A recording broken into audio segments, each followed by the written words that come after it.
ओम सर्वमंगल मांगल्ये शिवे सर्वार्थ साधिके शरण्ये त्र्यंबके गौरी नारायणी नमोस्तुते।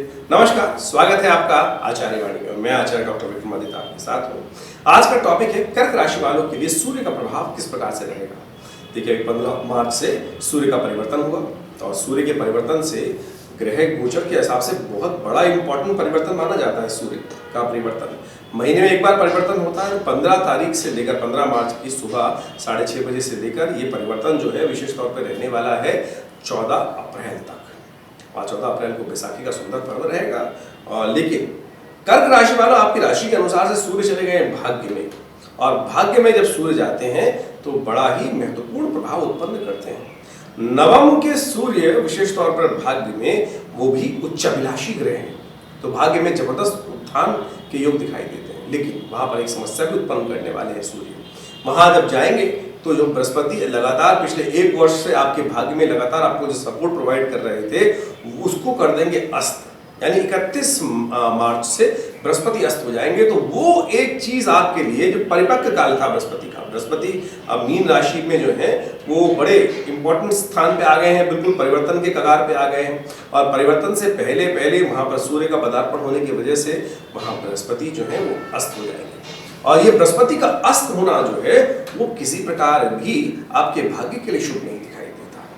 तो ऐसे में कुछ खास बातों का विशेष तौर पे आपको ध्यान रखने की जरूरत दिखाई देती है।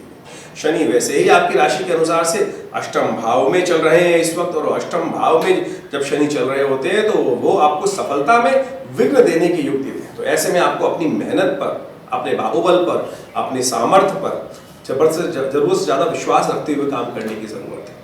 भाग्य का रास्ता थोड़ा कम भी दिखाई दे, लेकिन यदि आप कर्म से कार्य को सही से करने का प्रयास करेंगे तो विशेष तौर पर आपको उसका लाभ मिल सकता है। देखिए, गीता में कहा गया ना, कर्मण्येवाधिकारस्ते मा फलेषु कदाचन। इसके अर्थ को हम कई बार समझ नहीं पाते हैं। कई लोग कह देते हैं कर्म करने का अधिकार आपके पास है, लेकिन फल की इच्छा नहीं करनी चाहिए। देखिए, फल की इच्छा इसमें कहा ही नहीं गया है। इस अर्थ मंत्र का केवल अर्थ यह है कि कर्म करने का अधिकार आपके पास है। कर्मण्येवाधिकारेषु मा फलेषु कदाचन। फल प्राप्त करने का अधिकार, फल की जो प्राप्त होना है उसका अधिकार आपके पास नहीं, इसलिए लेकिन कर्म का फल तो मिलेगा। और कर्म यदि सही भाव से किया जाए, सत्यनिष्ठ होकर किया जाए और सत्संकल्प लेके किया जाए, शुभ किया जाए, तो उसका प्रभाव भी अवश्य प्राप्त होता है। क्योंकि गरुड़ पुराण में कहा गया अवश्यमेव भोक्तव्यम कृतम कर्म शुभाशुभम। तो इस बात को समझे, पौराणिक महत्व के दृष्टिकोण से इस बात को समझाया जाता है कि जो भी कर्म हम करेंगे उसका फल अवश्य हमको प्राप्त होगा ही। शुभ करेंगे तो शुभ, अशुभ करेंगे तो अशुभ। तब समझ लीजिए, शनि ने यहाँ पर आगे एक ही बात कर दी है, क्योंकि शनि किसी का अशुभ नहीं करते। ये कर्म के दंड अधिकारी माने जाते हैं और दंड उनको देते हैं जो अशुभ कर्म करते हैं। तो आप इस सिद्धांत को मान लीजिए, क्योंकि 2 साल तक शनि का खेल आपकी राशि में यही होना है। जो सफलता आपको प्राप्त होनी है आपके सत्संकल्प से होनी है, आपके योगी भाव से होनी है, आपके सही दृढ़ निश्चय से होनी है। तो यदि आपने इस बात को ध्यान रखें कि यदि आपने सत्यनिष्ठ होकर कार्य किया, संकल्पबद्ध होकर कार्य किया, तो अवश्य आपको सफलता प्राप्त हो सकती है। ये बात तो रही शनि की बात। अब आप समझ लीजिए, सूर्य ने जो विशेष तौर पर ये खर मास में जो परिवर्तन का योग बनाया है वो क्या कुछ करने वाला है आपके साथ। सूर्य जिस प्रकार से 3 ग्रहों के साथ आपके भाग्य में जाकर बैठे हुए हैं, सूर्य साथ साथ बुध और बृहस्पति, ये बड़े विचित्र ग्रहों का योग बना हुआ है। सूर्य यहाँ पर एक बड़ा विचित्र योग बनाता है कि ऐसे में आपको एक बात ध्यान रखनी है, बहुत ज्यादा नॉर्मल होते हुए काम करने की आवश्यकता नहीं है। मतलब बहुत ज्यादा ये नहीं कि बहुत ज्यादा सरल हो गए, बहुत ज्यादा सरल, बिल्कुल सरल होकर काम करने का प्रयास, वहां भी फंस जाएंगे। और बहुत ज्यादा हार्डनेस यदि अपना लेंगे तो बैलेंस होकर काम करने की जरूरत है। बहुत ज्यादा नरम रवैया और बहुत ज्यादा सख्त रवैया इस महीने में यदि आप इस बात को ध्यान रखते हुए काम करें, यानी बहुत ज्यादा न सख्त होना है, ना बहुत ज्यादा न्यूट्रल होना है, ना बहुत ज्यादा गर्म, बहुत ज्यादा नरम, इस बात का ध्यान रखना। ये चीजें आपको स्वभाव में अपने आप को बैलेंस रखते हुए काम करने की जरूरत है। जितना काम करें उतना अच्छे से ले, आपके लिए अच्छा हो सकता है।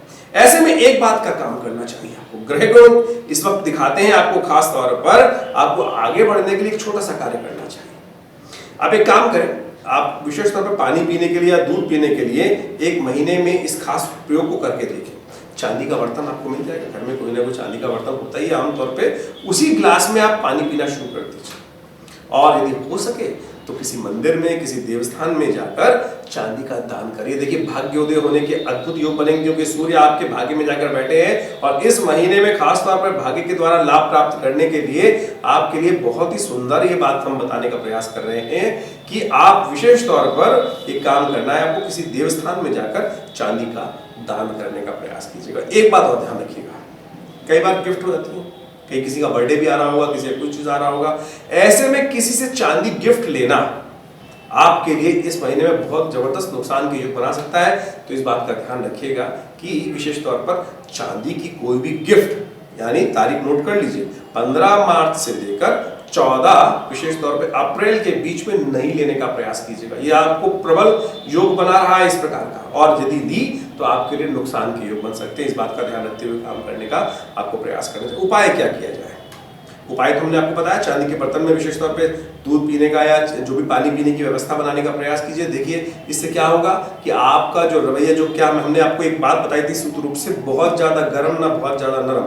तो बहुत ज्यादा गर्म जो स्वभाव कई बार हो जाता है ना, हद से ज्यादा गर्म तो यानी गुस्सा ज्यादा आ सकता है, तो उसके लिए सबसे बढ़िया उपाय स्वाभाविक तौर पर ये काम करने वाला है कि चांदी के बर्तन में यदि आप कुछ पानी इत्यादि पीने का नित्य प्रति आदत डाल दें, 1 महीने का योग प्रयोग करके देखिए अवश्य कुछ ना कुछ लाभ प्राप्ति के योग बन सकते हैं, अवश्य आपके कष्ट दूर हो सकते हैं। एक काम और कीजिएगा, एक चांदी के बर्तन से ही भगवान सूर्य को नित्य प्रति सुबह सूर्योदय से पहले उठकर अर्घ्य देने का प्रयास करें। देखिए आपके ग्रहों का परिवर्तन अवश्य आपको प्राप्त होगा। 31 मार्च से जैसा हमने आपको बताया कि बृहस्पति अस्त हो जाएंगे, तो उसके बाद आपको विशेष तौर पर ध्यान रखने की जरूरत है।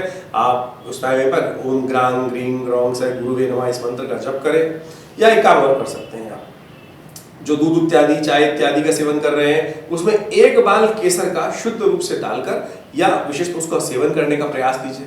नित्य प्रति 31 मार्च से लेकर जब तक सूर्य बृहस्पति अस्त हैं तब तक अवश्य 1 बाल केसर का लेने का प्रयास कीजिए। देखिए इससे क्या होगा, बृहस्पति प्रबल होगा और आपको जो कष्ट, बृहस्पति भाग्य में जो लाभ चाहिए, देखिए अल्टीमेटली कार्य हम जितना मर्जी कर लें, हम जितना भी कार्य करें, जब वो हम बनेटी घुमाते हैं समझे, तो वो जाके अटकती है। वो बिल्कुल कर्म का अधिकार है, लेकिन फिर भी जो लास्ट अटकाव है वो सारा का सारा खेल भाग्य के ऊपर होता है।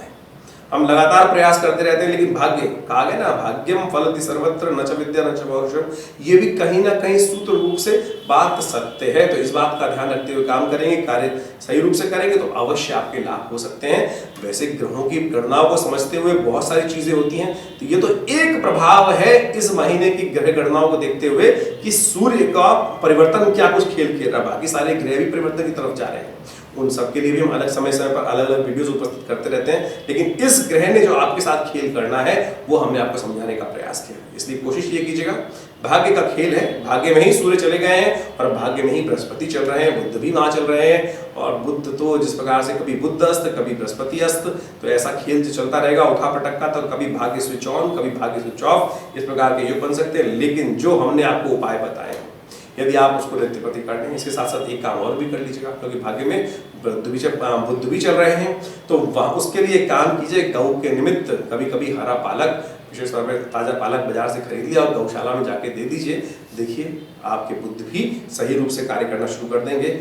और आपके मन में कोई प्रश्न चल रहा हो तो आप हमारे वीडियो जो नंबर सामने स्क्रीन पर है व्हाट्सएप पे, उन पे अपने प्रश्न को लिख के भेज सकते हैं। हम बहुत जल्द आपके प्रश्न का निदान अपने इस कार्यक्रम के माध्यम से अवश्य भेजने का प्रयास करेंगे। और यदि कुछ खास, देखिए जन्मपत्री को विशेष तौर पर विशेष विश्लेषण करने की आवश्यकता होती है। ये जो गोचर का प्रभाव है, ये तो एक तरह से राशि के अनुसार हमने एक प्रभाव बताया, लेकिन राशियां भी तो कई तरह की हैं। आपकी राशियां आपकी विशेष तौर पे आप समझने का प्रयास कीजिए। आपकी एक राशि तो सूर्य की राशि है, एक राशि चंद्र की राशि है, एक लग्न की भी राशि होती है, एक नाम की भी राशि होती है। उन सबको सम्मिलित तौर पर जो ज्योतिष जो जानकार होते हैं उनको बहुत चीजों को देखकर फिर विश्लेषण देने की आवश्यकता होती है। लेकिन जो वीडियोस बनाते हैं उसके माध्यम से तो हम एक ही तथ्य को लेकर यहाँ उपस्थित कर सकते हैं, अन्यथा जो जातक हैं, जो सुनने वाले हैं, वो कंफ्यूज हो जाएंगे। तो आपकी राशि के अनुसार से जो आपकी नाम की राशि है उसको आप भी पढ़ से सुन सकते हैं, उससे भी आपको बहुत चीजें गाइडलाइंस प्राप्त होने के योग बन जाएंगे। अन्यथा सबसे अच्छा ये है कि आप आश्रम पे आए और हमारे आश्रम में हमारा सानिध्य प्राप्त करें। देखिए हम आपको आपके जीवन में क्या कुछ घटने वाले हैं उसे सावधान भी करेंगे और उन्नति के मार्ग भी बताएंगे। धन्यवाद।